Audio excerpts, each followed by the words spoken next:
ভারতের উচিত এই মুহূর্তে রংপুর ডিভিশনকে দখল করে ভারতের সঙ্গে জুড়ে নেওয়া। আর মনে রাখতে হবে এই বিশাল রাম মূর্তি এবং সনাতন ধর্মীয় কমপ্লেক্সটি তৈরি হচ্ছে সেই রংপুর ডিভিশনে। আসসালামু আলাইকুম। বাংলাদেশের গোয়েন্দা সংস্থা যারা আছে এদের উচিত এই গেল কয়েক বছরে যারা আছে এদের উচিত গলায় দড়ি দিয়ে মারা যাওয়া। আমি হাসিনার সময় হাসিনা তো ইচ্ছা করেই করতো, হাসিনার পরে যারা ছিল ডিজিএফআই, এনএসআই, পুলিশের বিভিন্ন গোয়েন্দা সংস্থা যারা আছে, রাজনীতিবিদ, এদের সবার বাংলাদেশের এদের গলায় দড়ি দিয়ে মারা যাওয়া উচিত। আমি পিনাকি দাদা এই রংপুরের গাইবান্ধার এটার পলাশবাড়ির রাম মন্দিরের কথা যখন ভিডিওটা লিঙ্কটা আমার পাঠানোর পরে আমি একটু পরে লিঙ্কে ঢোকার পরে দেখি এটা দেখে আমি বিশ্বাস করতে পারছিলাম। আমি মনে করছিলাম যে বোধহয় এটা এআই দিয়ে বোধহয় বানানো। এই দেশের রাজনীতিবিদ, এই দেশের ধর্মীয় নেতা, এই দেশের সাংবাদিক, গোয়েন্দা সংস্থা কোথায় আছে? তাদের চোখের সামনে দিয়ে ভাই আপনারা সারাদিন পূজা করেন, আপনারা মূর্তি বানান, আপনারা মন্দির বানান, আমাদের কোনো সমস্যা নেই।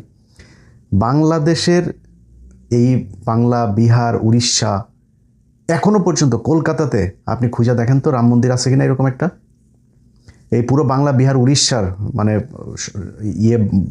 বৃহৎ বাংলা যেটা, আপনি খুঁজে দেখেন তো যে কোন জায়গায় ওইদিকে আপনি আসামে যান, মণিপুরে যান, নাগাল্যান্ডে যান, কোন দিকে আছে আমাকে বলেন। রাম মন্দির কেন বানাইতে হবে? এটার পেছনে একটা বিশাল আকারের পরিকল্পনা ভারতের ছিল। সবার আগে প্রশ্ন হলো যে যেই ব্যক্তি আলু পটল বিক্রি করা এক ব্যক্তি ভ্যানে করে যে সবজি বিক্রি করতো, সে হঠাৎ করে এরকম বিশাল মন্দিরের তার কাছ থেকে টাকার হিসাব নিতে হবে যে সে টাকা কোথায় পাইল।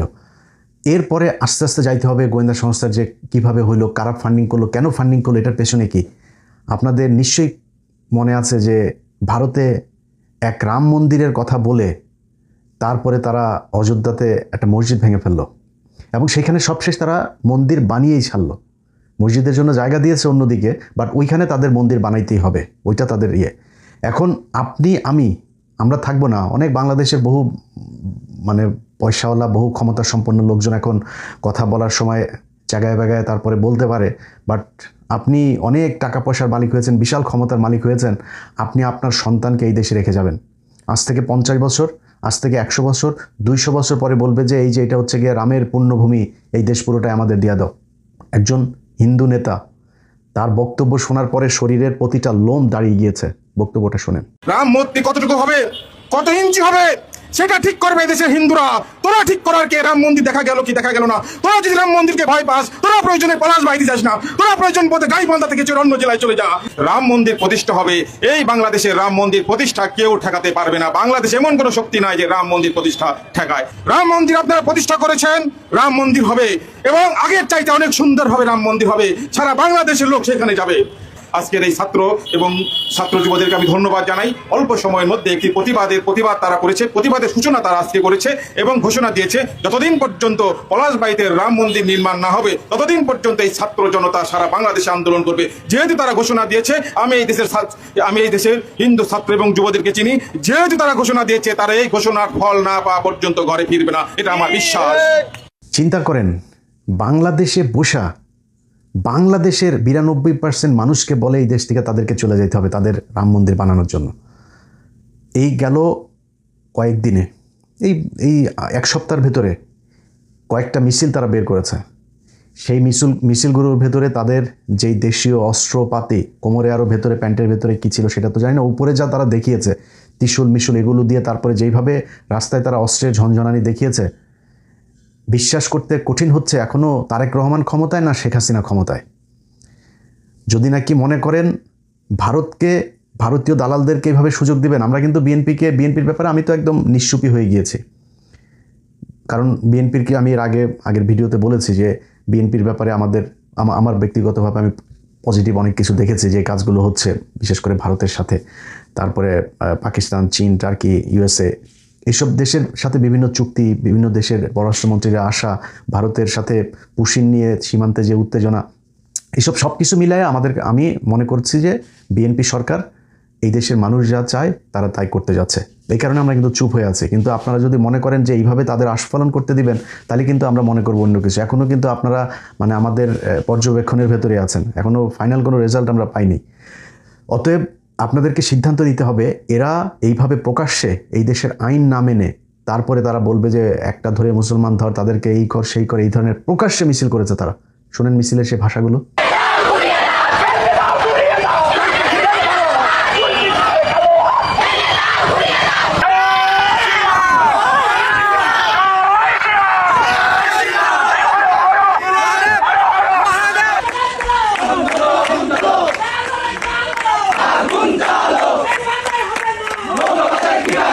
এটা এই এই এই সম্প্রতি এই মিছিল হয়েছে।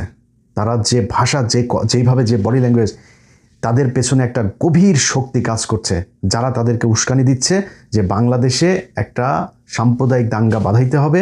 এখন যদি নাকি ধরেন মুসলমানরা যদি যায় বলে যে আমরা রংপুরে বাংলাদেশের সর্ববৃহৎ মাদ্রাসা, ধরেন দেওবন্দের আদলে যদি এখন বাংলাদেশে একটা ওইরকম মাদ্রাসা প্রতিষ্ঠার জন্য আলেমরা বলে, তাইলে তো বাঁধবে। আমার দেশে হইতে পারে না মাদ্রাসা। আমি মনে করি আলেমদের এখন উচিত তাদের মূল যে টার্গেট সেটা হচ্ছে রংপুর গাইবান্ধার এই অঞ্চলকে, এই যে চিকেন নেক, এটা হাসিনার সময়ের থেকে আস্তে আস্তে তাদের ধর্মীয় লোকজনকে ওইখানে নিয়ে মোটামুটি ওইটাকে পুরো তাদের অধ্যুষিত এলাকা বানায় তারপরে চিকেন নেকটাকে একটু লম্বা করা, এটা ছিল মূল টার্গেট। আর বাংলাদেশ তো তাদের দখলে ছিলই। দেখেন বিষয়টাকে যত ছোট করে, যত মানে তুচ্ছ তাচ্ছিল্য করে দেখতে চাবেন, বিষয়টা এরকম না। এই ভারত এর আগে ঠিক একই ঘটনা দিয়ে একই রকম কাহিনী করে নাটক সাজিয়ে তারা ভারতের একাধিক রাজ্য তাদের আশপাশে থেকে তারা দখল করেছে। এই যে আজকের যে হায়দ্রাবাদ দেখছেন, এই হায়দ্রাবাদের তখনকার যে নিজাম ছিল, পৃথিবীর সবচাইতে ধনী রাষ্ট্রের মধ্যে একটা ছিল এই হায়দ্রাবাদ। স্বাধীন রাষ্ট্র ছিল, যখন কিনা আপনার ব্রিটিশরা এই 47-এ করে দিয়ে গেল, আপনার আলাদা করলো পাকিস্তান ভারত, এর মধ্যে এই হায়দ্রাবাদ, জুনাগড়, গোয়া সহ কয়েকটা রাজ্য তারা একসাথে হয়নি। তারা বলেছে আমরা ভারতের সাথেও থাকবো না, পাকিস্তানের সাথেও থাকবো না। এই হায়দ্রাবাদের নিজাম তিনি পাকনামি করে তারপর এটা বলল কয়েক মাসের মাথায়, কয়েকদিনের মাথায় আপনার ইন্ডিয়া তাদের ওইখানে বললো যে আমাদের হিন্দুদের উপরে নির্যাতন হচ্ছে, এটা বলে তারপরে হিন্দুদের সাথে করে আপনার ওইখানে তাদের সেনাবাহিনী ঢুকে কয়েকদিনের একটা অপারেশনে কয়েক হাজার মানুষকে, সেখানে মুসলমানদেরকে হত্যা করা হয়েছে, হাজার হাজার নারীদেরকে সেখানে ধর্ষণ করা হয়েছে, করে তারা পুরো হায়দ্রাবাদটা নিয়ে নিল। জুনগর একই কাজ করেছে। গোয়াতে একটা ছোট্ট নৌকার মধ্যে আগুন দিয়ে তারপরে পুরো গোয়াটাকে দখল করে নিয়েছে। বলেছে যে এটা একজন হিন্দু সেখানে মাছ ধরতে গিয়েছিল, তার উপরে সাম্প্রদায়িক হামলা হয়েছে, এই কথা বলে তারপরে তার এই ইয়েটার মধ্যে আপনার নৌকার মধ্যে আগুন ধরিয়ে দিয়ে বললো যে আমাদের এখানে সাম্প্রদায়িক ইয়ে হচ্ছে, আমাদের এখানে ইন্টারভেনশন করতে হবে। তারা যা সেখানে সেনাবাহিনী ঢুকাই দিয়ে গোয়াটারে দখল করে নিল। এরপরে সিকিম কিভাবে করেছে, পরবর্তীতে আরও কয়েকটা রাজ্যের, এগুলো আপনারা জানেন। সো আমাদের এখানে তারা যেটা এখন করতে চাচ্ছে, এই সাম্প্রদায়িক দাঙ্গা বাধায় তারপরে এখানে একটা মিলিটারি একটা ইন্টারভেন করতে চায়। সো আমার প্রথম কথা হচ্ছে যে সরকারের কাছে, সরকার কি মানে সেই আগের মতো পায়ে ধরে থাকতে চায় নাকি সম্মান নিয়ে থাকতে চায়, সেটা আমাদের কাছে পরিষ্কার হইতে হবে। আজকে যদি নাকি এই হায়দ্রাবাদ, জুনগর, সিকিম সেগুলোর মতো করে যদি আমাদের এখানে করতে চায়, আমাদের কি কি করণীয় আছে, আমাদের কোন প্রস্তুতি নিতে হবে, কি করতে হবে, সেটা আমাদের এখন করতে হবে।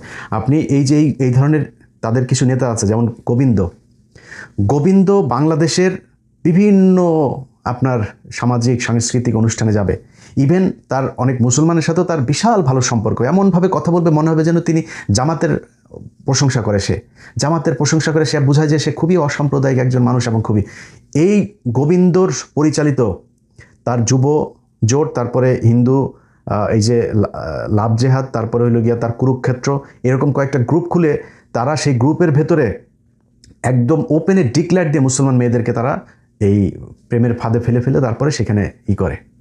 এক হিন্দু আরেক হিন্দুকে সাহায্য করে মুসলমান মেয়েদেরকে তার গর্ভে সন্তান দিয়ে তারপরে তাদের ভেঙে যাওয়া, তাদের পরিকল্পনা, মানে এটা তাদের বিশ্বাস যে তারা মুসলমানদের পেটে এইভাবে তাদের সন্তান দিতে দিতে একসময় এখানে সব নাকি তাদের ধর্মের লোক হয়ে যাবে। একদম ওপেনে তাদের গ্রুপের মধ্যে আমি 15 মিনিটসের প্রোগ্রাম করেছি, সেগুলো নিয়ে তাদের গ্রুপের কোনো ব্যবস্থা নেয়নি তখনকার সরকার, এই ইউনূস সরকার কোনো ব্যবস্থা নেয়নি। এবং এখনও পর্যন্ত আপনার এই যে গোবিন্দ, সে বাংলাদেশে যে সুন্দর করে কথা বলে না, তার আমি 2024 সালে যখন হাসিনা পালায় গেল, এই হাসিনা পালানোর 15 দিনের মাথায় সে ভারতীয় একটা চ্যানেলে গিয়েছিল, তখন বাংলাদেশের একটা চ্যানেলেও আবার সে করেছিল, সেখানে সে বলছে যে না, হিন্দুদের উপরে কোনো ধরনের নির্যাতন হচ্ছে না, আমরা সবাই অসাম্প্রদায়িক, এই দেশে এগুলো যেগুলো করা হচ্ছে সেগুলো রাজনৈতিকভাবে। সে ভারতীয় এক চ্যানেলে গিয়ে, তাদের মানে জাতীয় চ্যানেল, সেইখানে গিয়ে সে কি বলে এসেছে আপনি শোনেন, তারপরে বুঝতে পারবেন যে সে কত বড় মানে হিপোক্রেট এবং কত মানে গভীর ষড়যন্ত্র সে ভারতের সাথে করে। তার বক্তব্যটা শুনুন। बांग्लादेश में हर दिन किसी न किसी जगह पर हमला हो रहा है, जमीनों पर कब्जा, लड़कियों का अपहरण, बलात्कार, झूठ धर्म का अपमान करने बयाने गांव के गांव जला जा रहा है, घर व्यवसाय लूटपाट धर्मांतरकरण किया जा रहा है। परिणाम स्वरूप हिंदू देश सरकार भाग गया है। এটা হচ্ছে এই গোবিন্দদের আসল চরিত্র। আমরা বাংলাদেশে, আমি একজন মুসলমান হিসাবে আমি কোনো ধর্মের সাথে আমি কোনোদিনও মানে কেউ কারোর ধর্ম পালন করতে বাধা দেখ, আমি কোনোটাই চাই না। মুসলমানও অন্য ধর্মের বাধা দেখ, সেটাও চাই না।